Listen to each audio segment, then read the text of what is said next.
I also learned that I love my family. I truly love my family. I learned the difference between spending time with your family and spending quality time with your family. And after day, week after week, month after month, I discovered something else. The people that I love, I don't like. And I'm okay with it. Like, I admitted to myself that I don't like my family. They understand it, and we love each other for the honesty that we share with each other. Like, I love my kids. Like, something also I discovered is that when I had my daughter, I was afraid that I wasn't going to be able to love her as much as I loved my first and oldest son, Junior. Then I was also afraid that I was going to stop loving him as much because this is my daughter, my first and only daughter. But when I had her, what I discovered was that there was this love that was unique for each one of them, that was totally different, but it wasn't more or less than the other. Every time I try to explain it, I get confused. I don't really know how to explain it. But when I heard my third child, that's when I realized that I had a favorite. But I can't tell them which one is my favorite child, because that's wrong. So I tell my oldest son, I say, you, sir, are my favorite oldest child. And then I tell my daughter, I say, young lady, you are my favorite daughter. And then I tell the youngest one, I can't stand you. Because this dude treats me like he's my wife's side dude. He will run up to my wife, hug her and kiss her, and then look back at me like, she's mine. The other reason why I don't like him is because he's young, right? I'm 54 years old, right? And I realize now that if you're at an age where you have to stretch before you take your children to the park, you should not have young kids. And my youngest son, like, he's fast, he's quick. And I took him to the park one day. We were shooting around playing basketball. And my biggest fear is when we're out there is that he's gonna run off or get taken. Not that I would worry about it getting taken. I'm good, I'm fine, you know. But I had to explain to his mom that how I lost her only son. Like, I got another son, I'm good, you know. But I gotta explain to her. So we were playing basketball one day. He ran off like he was gonna run into the street. So I took the basketball, hit him in the back of the head.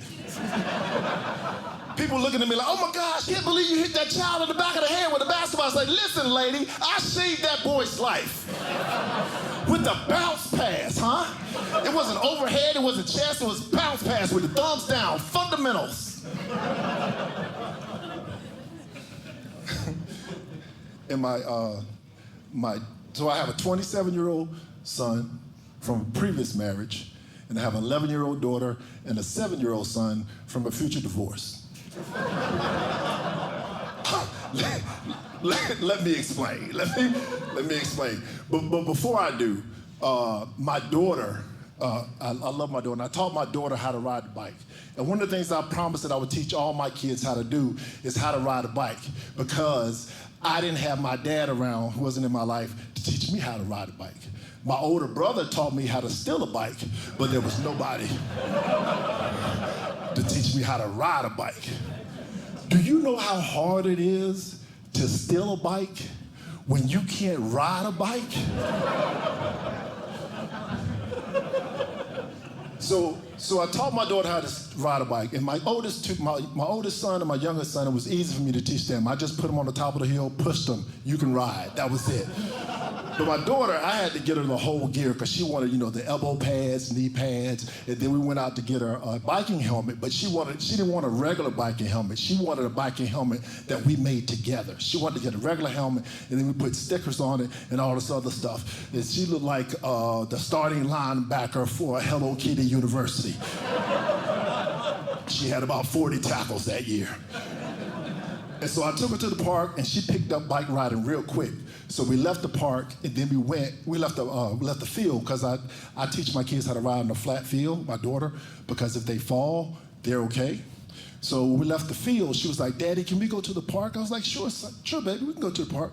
So we're driving to the park, and as we're driving to the park, my phone rings, and it's a friend of mine. He was a comedian from the DC area, and he's like, yo, Corey, I'm gonna be in Boston this weekend. Why don't you come through, and then after the show, we can woo, woo, woo.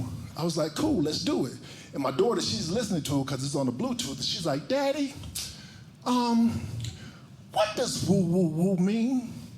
I said, sweetheart, I actually don't have a clue what woo, woo, woo means. But in the context that he's using in the sentence, I'm assuming he's saying that after the comedy show, we'll go out, have some fun, get something to eat after the show. Woo, woo, woo. She was like, oh. So, Daddy, after we leave the park, can we go woo, woo, woo? I was like, sure, sweetie, we can woo, woo, woo. So we get to the park, and when we get to the park, she takes off her elbow pads and her knee pads, and she's ready to go to the park. And I was like, get out of the car. But she's hesitant. I was like, what's wrong, sweetheart? She's like, Daddy,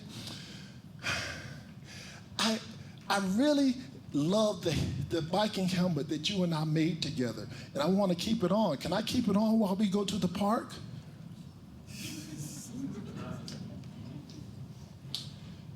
You're my favorite. I didn't say that, but that's what I was thinking.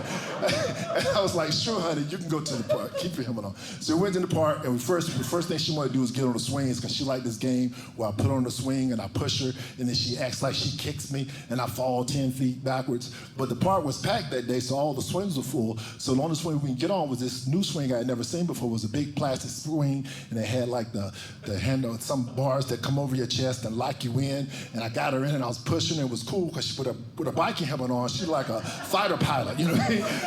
So it was like, stay on target, you know? And so luckily she got tired because I almost threw my back out pushing her. She's like, Daddy, I want to go play with all the other kids at the park. So she goes off to the park, and I go to the park that I've been waiting for all week. I went to sit down in the gazebo because that was my idea of a fun time in the park. So I'm sitting in the gazebo, and I see the most terrifying thing that I ever seen in my life sitting at the table next to me. It was a group of white women. Let me explain. Because you never know what's going to happen in that situation. I didn't know what kind of conversation was come up. And just like I thought, the designated white woman came over to say hello to me. And when she came over, she was like, listen, me and my friends wanted to tell you what an amazing father you are. And we just wanted to let you know that. And because my friends felt like I should be the one to come over and tell you this because I dated a black guy in college. That's not what she said, but that's what I heard. That's what I heard. And so when she finished, my daughter comes up. She's like, Daddy, can we go woo, woo, woo? I was like, listen, sweetheart, listen, if we leave the park right now, we're gonna have to go. We can go woo, woo, woo, but if we leave, we're not gonna come back. So why don't you go out, play for a little bit longer? That way, when we leave, we can just leave and go and then have a good time. Woo, woo, woo. And she was like, oh, your face expression was just to die for. And before I could say anything, here comes white woman. You want something to eat, little girl? You can have something to eat. I have plenty of snacks. Do you want to, huh? Woo, woo, woo. I'm confused because she don't know what woo, woo, woo means. She's just trying to get in on the conversation. And I understand that. And my daughter looks at me and she's like, Daddy, can I have something to eat? I was like, sure, you can have some. And this woman had some of the whitest snacks I had ever seen in my life. Like hummus, mayonnaise sandwiches. She had it all. She had these little boxes, these little packets of juice called Capri Suns. Like I never had Capri Sun because I can't afford Capri Sun. I had juices that was in the box, but those things gives you heartburn, so I don't have those that much. So I'm sitting at I'm sipping my Capri Sun, and my daughter, she's like, I'm having a good time, and she runs off and starts playing with the other kids again. And the woman comes up to me, she's like, listen, again, we want to just tell you what an amazing and wonderful father you are. The way you play with your child and how you just have her out here with the other kids, like she belongs. It took every diversity, equity, inclusion workshop that I had blended in that moment to hold it. And as I looked out and taking the deep breaths, because you're supposed to count down from 20, I started at 60.